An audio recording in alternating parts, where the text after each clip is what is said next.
কুড়িগ্রামের উলিপুরে ঐতিহ্যবাহী এনএস আমিন রেসিডেন্সিয়াল স্কুলের কৃতি শিক্ষার্থীদের পুরস্কার ও সম্মাননা প্রদান উপলক্ষে এক আলোচনা সভা অনুষ্ঠিত হয়েছে।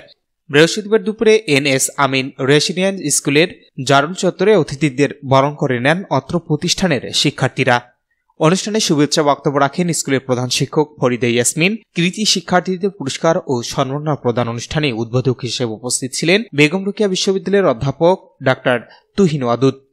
আলোচনা সভায় প্রতিষ্ঠাতা ও নির্বাহী পরিচালক শামীম আক্তার আমিনের সভাপতিত্বে প্রধান অতিথি হিসেবে বক্তব্য রাখেন উপজেলা নির্বাহী অফিসার আতাউর রহমান।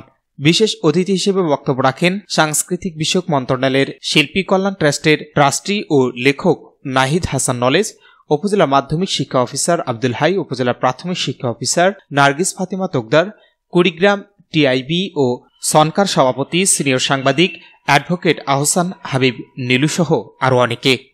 পরে 289 জন কৃতি শিক্ষার্থীদেরকে ক্রেস্ট ও সম্মাননা প্রদান করেন অতিথিবৃন্দ। অনুষ্ঠানে আমন্ত্রিত অতিথিবৃন্দকে এনএস আমিন রেসিডেন্সিয়াল স্কুলের পক্ষ থেকে সম্মাননা ক্রেস্ট প্রদান করা হয়।